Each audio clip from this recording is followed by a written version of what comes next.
చదువుతున్నప్పుడు మీరు అయితేనే కదా అవ్వచ్చా లేదా? ప్రతి ఒక్కరూ అయ్యే అవకాశం ఎక్కడ ఉంది? స్టేజ్.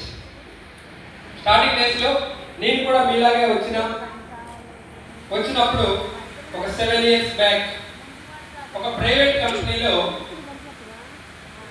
ఒక చిన్న ఉద్యోగం సూపర్వైజర్గా వర్క్ చేసేటప్పుడు స్టార్టింగ్ నా ఇన్కమ్ కేవలం 1500 రూపాయలు. ఎంత? 1500 రూపాయలు. సో అప్పట్లో ఇంటర్ చదువుకున్న టైంలోనే మా ఫ్రెండ్స్ అందరూ గుంటూరుకు వస్తే అక్కడ ఏదో ఒక ప్రైవేట్ ఉద్యోగం దొరుకుతుంది కాబట్టి నేను కూడా అక్కడికి వెళ్తే నా లైఫ్ ఏమైనా చేంజ్ అవుతుంది అనుకొని నేను డెసిషన్ తీసుకొని అక్కడ రావడం జరిగింది. బిఫోర్ ఉద్యోగానికి ముందు మా తాతగారి వ్యవసాయం 20-30 ఏళ్ళు లైఫ్ ఏం చేంజ్ కాల. నాన్నగారు ఎగైన ఆయన చేసిన కష్టాన్ని నేను క్యారీ ఫార్వర్డ్ తీసుకున్నాడు. ఆయన లైఫ్ కూడా పెద్దగా చేంజ్ కాలేదు, సేమ్ లైఫ్ సేమ్. సో నేనేమనుకున్నానంటే వ్యవసాయం చేస్తే లైఫ్లో లేదు, చిన్నప్పటి నుంచి మనకు ఒక ట్రైనింగ్ ఇస్తారు స్కూళ్ళలో కాలేజీలో, బాగా చదవండి, బాగా చదివితే మంచి మార్కులు వస్తాయి, మంచి మార్కులు వస్తే మంచి ఉద్యోగం వస్తుంది, ఉద్యోగం జాబ్ జాబ్ జాబ్ అని చిన్నప్పటి నుంచి ట్రైనింగ్ ఇస్తారు. సార్ అట్లా ఉద్యోగం వస్తే ఏమైనా లైఫ్ చేంజ్ అవుతుందని ప్రయత్నించే క్రమంలో ఈ గుంటూరు రావడం జరిగింది. ఆల్మోస్ట్ నా ఇన్కమ్ 1500తో స్టార్ట్ అయిన నా కెరియర్ 3000 వస్తే ఏమైనా లైఫ్ చేంజ్ అవుతుంది అనుకొని ఇంకొన్ని నాలుగు పనిచేసిన. 3000 వచ్చింది, లైఫ్ చేంజ్ కాల. 5000 అయింది, లైఫ్ చేంజ్ కాల. 10,000 అయింది, 10,000 గడిచింది. లైఫ్ ఏమైనా మారిందంటే ఏమీ మారలా. ఎందుకు మారలేదంటే ఇన్కమ్ పెరిగింది, ఇన్కమ్తో పాటు ఖర్చులు పెరిగినాయి. సార్ అప్పటికి నేను ఒక్కడనే. ఓకే, నా ఖర్చులు పోగా నెలకు ఒక 2-3 వేలు మిగిలింది. సో అప్పుడు పెళ్లి సంబంధాలు చూడాలని మా పేరెంట్స్ ట్రై చేస్తున్నారు. అప్పుడే అనుకున్నానంటే ఇప్పుడు ఒక్కడనే పెళ్ళి అయితే ఎంత అవుతారు? ఇద్దరు అవుతారు, అవునా కదా? ఇంకో 2-3 ఏళ్ళు తర్వాత ముగ్గురు 4 కూడా అవుతారు. సార్ సో అప్పుడు ఆలోచించిన, ఇప్పుడు నేను ఒక్కడు 10,000, 4 అయితే ఎంత ఇన్కమ్ కావాలి అని క్యాల్కులేట్ చేసుకున్న టైంలో ఒక 20,000 వస్తే కాస్త పర్వాలేదు అనిపించింది. ఎంత? 20,000 అనుకున్నా. బట్ అదే పనిలో కంటిన్యూ చేస్తే నాకు 20,000 వచ్చే అవకాశం లేదు 4 ఏళ్లలో. ఓకే, ఆ టైంలో ఇంకేదైనా పార్ట్ టైం దొరికితే బాగుండు అని వెతుకుతూ ఉన్న ప్రాసెస్లో నన్ను ఇంట్రడ్యూస్ చేసినటువంటి my great mentor tiger Venkatesh గారు నన్ను బిజినెస్ లోకి తీసుకురావడం జరిగింది. ఒకసారి సార్ గట్టిగా అన్నారు. ఓకే, సార్ ఏం చెప్పారంటే డైరెక్ట్ గా ఆపర్చునిటీ చెప్పకుండా నాకు అడిగినటువంటి నా లైఫ్ చేంజ్ చేసినటువంటి క్వశ్చన్ ఏంటంటే, బాగా వినండి, నీ లైఫ్ లో ఏముంటే నువ్వు హ్యాపీగా ఉంటావు, నీ లైఫ్ లో ఏముంటే హ్యాపీగా ఉంటావు అని అన్నప్పుడు నాకు ఒక్కసారి కొద్దిగా మైండ్ బ్లాక్ అయినట్టు అనిపించింది. ఎందుకంటే అంతవరకు నేను చదువుకున్న స్కూల్లో కాలేజీలో ఎవరు అడగల, నన్ను పెంచిన పేరెంట్స్ అడగల, నా ఫ్రెండ్స్ అడగల, ఎవరు అడగల.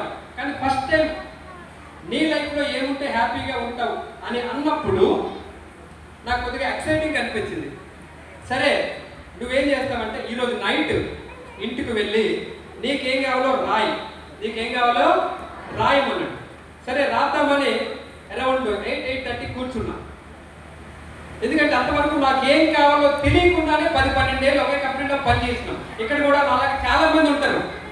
ఎసారినా ఏదో పని చేద్దాంలే, 5 కాడికి 5లే, వచ్చిన కాడికి సరిపోతుందని ఏదో ఒకటి పని చేస్తుంటాం. అది కాకపోతే ఇంకోటి కాకపోతే ఇంకోటి అని అట్లా పని మార్చుకుంటూ పోతాం తప్ప ఫలితాలు ఏమవుతుంది అనేది ఆలోచించాం. ఎసారినా సో అట్లా నాకు అన్న తర్వాత నాకు అది ఎక్సైటింగ్ అనిపించింది. ఎందుకంటే అంతవరకు నాకు ఆ క్వశ్చన్ ఎవరు అడగల. సరే రాద్దామని రాసిన. ఏం రాశానంటే నాకు నెలకు 1,00,000 రూపాయలు కావాలని రాసిన. ఎంత? నెలకు 1,00,000. ఎందుకంటే ఈ రోజుల్లో ఒక ఫ్యామిలీ హ్యాపీగా బతకాలంటే ఎంత ఉండాలి? మినిమం 1 lakh ఉండాలి. ఎందుకంటే మనకు ఒక స్టాటిస్టిక్స్ అప్పట్లో నాకు చూపించారు. 1940 టైంలో అప్పట్లో ఫ్యామిలీస్ పెద్దగా ఉండేవి. ఎస్ఆర్ ఫ్యామిలీ పెద్దగా అంటే ఒక్కొక్క ఇంట్లో 12-15 మంది ఉండేవారు ఆ రోజుల్లో. ఎందుకంటే అప్పట్లో ఆస్తులు పాస్తులు కాదు, ఎవరైతే పిల్లలు ఎక్కువ మంది కడతారో వాళ్ళకే పెద్ద ఆస్తి ఉన్నట్టు ఆ రోజుల్లో. నాకు తెలియదు, ఎందుకంటే మా ఊర్లో ఒక ఆయన ఉన్నాడు, ఆయన తలయారని పిలిచేటోడు. ఆయనకి 12 మంది సంతానం. ఎంతమంది? 12 మంది. నేను మా నాన్న అడిగిన, ఆయన అంతమందికి అన్నాడు. ఎందుకు నాన్నంటే ఆ రోజుల్లో ఎక్కువ మంది పిల్లలు ఎవరైతే కట్టారో వాళ్ళకే ఎక్కువ ఆస్తి పరులు అన్నట్టు అని, అందుకని అప్పట్లో కనేవాళ్ళం. ఆ టైంలో 1940 టైంలో ఇంతమంది సంతానం ఫ్యామిలీ ఉన్నా కూడా జస్ట్ 10 రూపాయలు వస్తే సరిపోయేదంట. ఎంత? 10 రూపాయలు. ఇంకో 20 ఇయర్స్ గడిచింది, 1960 వచ్చింది. ఫ్యామిలీ సైజ్ కాస్త తగ్గింది, 10 రూపాయల పక్కన ఇంకో 0 యాడ్ అయ్యింది. ఎంత అయింది? 100 ఉంటే సరిపోయేది. ఇంకొక 20 ఇయర్స్ గడిచిన తర్వాత 1980లో 1980 టైంలో ఫ్యామిలీ సైజ్ ఇంకా తగ్గింది, 100కి ఇంకో పక్క ఇంకో 0 యాడ్ అయింది. ఎంత? 1000 రూపాయలు ఉంటే ఆ రోజుల్లో సరిపోయేదంట. తర్వాత 1980 నుంచి ఇంకొక 20 ఇయర్స్ తర్వాత 2000వ సంవత్సరం వచ్చింది. ఓకే, 2000 టైంలో ఫ్యామిలీ సైజ్ ఇంకా తగ్గిపోయింది. ఎందుకంటే ఎక్కువ మంది మనకొద్దు, ఇద్దరైతే ముద్దనే నినాదం వచ్చింది. సార్ నా ఆ టైంలో 10,000 ఉంటే కాస్త పర్వాలేదు, అంటే 1000కి ఇంకో 0 పక్కన యాడ్ అయింది. తర్వాత 2020 దాటింది. ఇప్పుడు ఫ్యామిలీ ఎంతమంది ఉంటే బాగుంటారు అనుకుంటున్నారు? జస్ట్ 1. సార్ నా ఎందుకంటే నాకు తెలిసిన మా ఫ్రెండ్స్ వాళ్ళలో ఒక్కరు సార్లేరా వీళ్ళ సరిగ్గా పెంచుకుంటే ఇదే నాకు గొప్ప అనేటోళ్ళు చాలా మంది ఉన్నారు. సార్ నా సో ఇప్పుడు చూసుకుంటే ఇప్పుడున్న ఖర్చులకు అనుగుణంగా మన యొక్క ఇన్కమ్ ఎంత ఉంటే బాగుంటుంది? ఎంత కావాలి? మినిమం 1 lakh ఉండాలి. సార్ నా అని ఇది అర్థమైన తర్వాత నేను 1 lakh కావాలని రాసుకున్నా. రెండోది ఏం రాసుకున్నా? మా ఫ్యామిలీని బాగా చూసుకోవాలి విత్ మై పేరెంట్స్ అని రాసుకున్నా. ఎందుకంటే ఫ్యామిలీ అంటే నేను, నా భార్య, నా పిల్లలు కాదు, నా పేరెంట్స్ కూడా ఏం అడిగితే అది ఇవ్వాలి, వాళ్ళని బాగా చూసుకోవాలి, నాకు చిన్నప్పటి నుంచి కోరుకుంటాను. అందుకని అది రాసుకున్నాను. మూడోది మంచి వెహికల్ డ్రైవ్ చేయాలి, ఫారెన్ ట్రిప్ పోవాలి, మంచి హౌస్ ఉండాలి, ఇట్లా అన్ని రాసుకున్న తర్వాత నెక్స్ట్ డే మార్నింగ్ అప్లైమెంట్ పేపర్ ఇచ్చిన. పేపర్ ఇస్తే సార్ మొత్తం చదివి ఒక డైరెక్ట్ ఒక క్వశ్చన్ అడిగింది. ఏమడిగాడంటే, నువ్వు రాస్తున్నవన్నీ చాలా బాగున్నాయి, బట్ నువ్వు చేస్తున్న పని చేస్తూ పోతే ఇవన్నీ వస్తాయా? ఇప్పుడు మీరు ఒకసారి క్వశ్చన్ వేసుకోండి. మీరు చేస్తున్న పని మీరు చేస్తూ పోతే ఇప్పుడు నేను రాసినటువంటి డ్రీమ్స్ ఏవైతే ఉన్నాయో, కళలు, కోరికలు అంటాయి కదా, అవి ప్రతి ఒక్క మనిషికి నార్మల్ గా ఉండే కోరికలు. ఎస్ఆర్లో బట్ మీరు చేస్తున్న పనిలో అవన్నీ వచ్చే అవకాశం ఉందా? ఉందా అండి? లేదు.